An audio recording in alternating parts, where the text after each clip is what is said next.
मुन्नीलाल का भाई धीमन राघव सिंघानिया और सिया को बेहोश करके ठाकुर विजय प्रताप सिंह की हवेली पर ले आया था। राघव की जब आंखें खुली तो उसने अपने आप को एक चेयर पर रस्सियों में बंधा पाया। राघव ने अपने सामने नजरें पसार कर देखा तो उसके सामने उसी की तरह सूट बूट पहने एक लंबा चौड़ा आदमी खड़ा था। उस आदमी के सिर पर ठाकुरों की शान वाली पगड़ी थी। उसे देखते ही राघव समझ गया कि हो ना हो यही ठाकुर विजय प्रताप सिंह है। ठाकुर विजय प्रताप सिंह से नजरें हटाकर राघव ने अपनी नजरें चारों तरफ फैलाकर देखी, लेकिन सिया वहाँ नहीं थी। इसलिए राघव सिया को वहाँ न पाकर घबरा गया और चिल्लाते हुए बोला, सिया, सिया कहाँ हो तुम?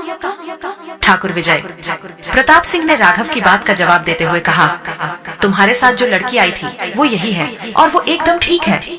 फिलहाल तुम बताओ तुम कौन हो और यहाँ क्यों आए हो और तुमने हमारे आदमियों को क्यों पीटा?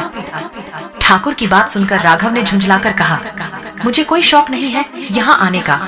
वो तो तुम्हारे आदमी मेरी सिया को मुंबई से यहाँ उठाकर ले आए थे, इसलिए अपनी सिया को बचाने के लिए मैं यहाँ आया। अब मैंने सिया को तो बचा ही लिया और रॉकी को भी उस राणा से बचा ही लूंगा। उसके बाद हम दोनों यहाँ से चले जाएंगे। राघव की बात सुनकर ठाकुर विजय प्रताप सिंह ने चौंकते हुए बोला, क्या कहा तुमने? राणा सा रोकी को उठाकर ले आया? अब ये रोकी कौन है और राणा सा ने उसे क्यों किडनैप किया है?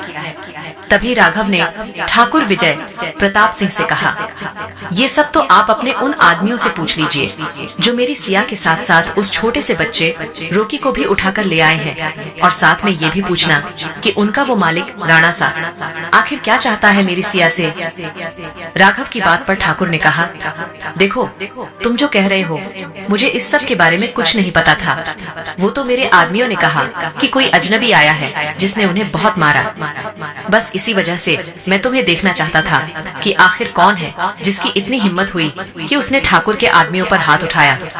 इतना सुनते ही राघव ने ठाकुर को ताना देते हुए कहा, अच्छा तो आपके आदमियों ने आपको बताया ही नहीं कि उन्होंने क्या कांड किया है?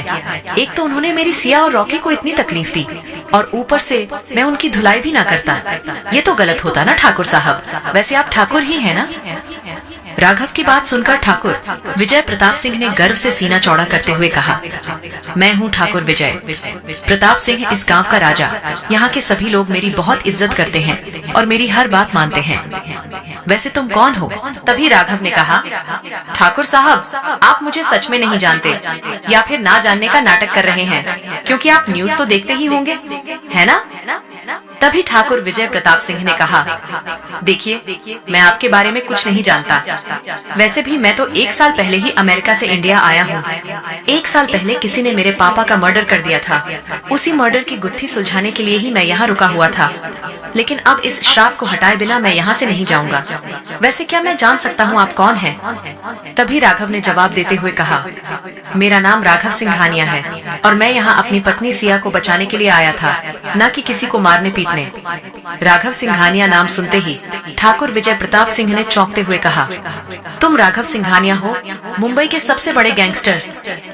तुम वही राघव सिंघानिया हो जिसने हाल फिलहाल में एक रिश्वतखोर इंस्पेक्टर की वर्दी उतरवा दी। अरे सर, मुझे माफ कर दीजिए, मैं आपको नहीं पहचाना। तो वो लड़की आई, मीन सिया आपकी पत्नी है?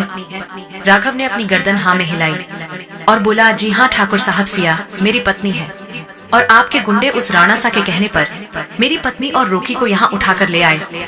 मेरी पत्नी तो मुझे मिल गई, लेकिन मेरा साला अभी भी उस राणा सा के पास है, इसलिए मुझे रोकी को उस राणा से छुड़ाना है। उसके बाद राघव आगे कुछ बोलता उससे पहले ही ठाकुर विजय ने कहा, देखो राघव, राणा सा कहाँ मिलेगा इस बात को कोई नहीं जानता, लेकिन कहाँ हो सकता है ये बात मैं जरूर जानता हूँ और मैं अभी अपने आदमियों को भेजकर पता करता हूँ कि राणा सा वहाँ है या नहीं। तभी ठाकुर विजय प्रताप सिंह ने अपनी ताली बजाते हुए 2 आदमियों को बुलाया और उनसे कहा, मिस्टर राघव, सिंघानिया की रस्सियां खोल दो और उन्हें गेस्ट रूम में लेकर जाओ जहां उनकी पत्नी है। ठाकुर का हुक्म मानकर उन दोनों आदमियों ने राघव की रस्सियों को खोल दिया और उसे आजाद करके अपने साथ गेस्ट रूम की तरफ ले जाने का इशारा किया।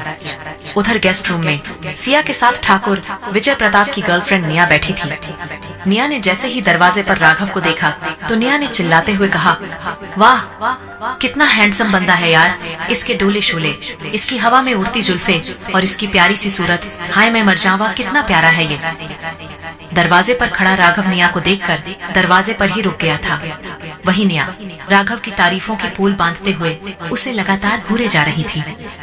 निया को राघव की तरफ ताड़ते देख सिया को जलन होने लगी। निया राघव को घूरते हुए कुछ और बोलती, उससे पहले ही सिया ने निया से कहा, वो कोई बैचलर बंदा नहीं है बल्कि शादीशुदा है और मेरा पति है। He is my husband, mister Raghav. Singhania तो उसकी तरफ ताड़ना बंद करो। राघव ने सिया की सारी बातें सुन ली थीं, इसलिए राघव ने अंदर आने से पहले सिया को चिढ़ाने का प्लान बनाया और अंदर आते हुए निया की तरफ देखते हुए बोला, हे प्रीति, कौन हो तुम तो बहुत सुंदर हो, एकदम किसी फिल्म की हीरोइन के जैसी। मुझे लगता है तुम कोई मॉडल हो या फिर सोशल मीडिया की कोई बहुत बड़ी स्टार है ना। राघव के मुंह से निया की तारीफ सुनकर सिया को गुस्सा आ गया और उसने गुस्से में चिल्लाते हुए निया से कहा, एक्सक्यूज मी मिस निया, हमें कुछ देर के लिए अकेला छोड़ दो, मुझे अपने पति से बात करनी है। अब तक निया भी समझ चुकी थी कि राघव सिया को चिढ़ाने के लिए उसकी तारीफों के पुल बांध रहा है, इसलिए निया ने भी सिया को छेड़ने के लिए राघव के पास जाकर उसके गालों को छूते हुए कहा, हेलो हैंडसम, मैं निया विजय की गर्लफ्रेंड। वैसे आप बहुत ही हैंडसम हैं। काश आप मुझे मिल जाते तो कितना अच्छा होता। इतना कहकर निया वहाँ से चली गई, लेकिन जाने से पहले सिया के मन में आग लगाने का काम करके गई। सिया अंदर ही अंदर से जल भूनकर राख हो चुकी थी। उसे राघव के मुंह से निया की तारीफ जरा भी पसंद नहीं आई, इसलिए सिया राघव से मुंह फुलाकर बैठ गई। वहीं दूसरी तरफ ठाकुर ने जिन आदमियों को राणा सा के घर पर भेजा था, वो आदमी अब तक लौटकर आ चुके थे। वहाँ से आते ही उन लोगों में से एक आदमी ने चिल्लाते हुए कहा, गजब हो गया ठाकुर साहब, वो राणा रॉकी को ही नहीं बल्कि पास के गांव के कई बच्चों को किडनैप करके उन्हें अपने साथ ले गया और आपके लिए ये खत छोड़कर गया है, आप इसे पढ़ लीजिए। ठाकुर ने जैसे ही राणा सा का खत पढ़ा तो ठाकुर की पैरों तले से जमीन खिसक गई। डर के मारे ठाकुर की आंखें बड़ी हो गईं और उनके हाथ डर के मारे कांपने लगे। कांपते हुए ठाकुर ने कहा, नहीं ये तूने अच्छा नहीं किया राणा सा, तूने अपने साथ साथ इस पूरे गांव को संकट में डाल दिया। तुम्हें उसे नहीं बुलाना चाहिए था, वो भी उन मासूम बच्चों का सहारा लेकर। आखिर खत में ऐसा क्या लिखा था जिसकी वजह से ठाकुर विजय प्रताप सिंह के चेहरे का रंग उड़ गया और वो किसे नहीं बुलाने की बात कर रहा था? क्या रोकी की जान खतरे में थी? जानने के लिए सुनते रहिए secret of devil only on pocket FM पर। कथा 2।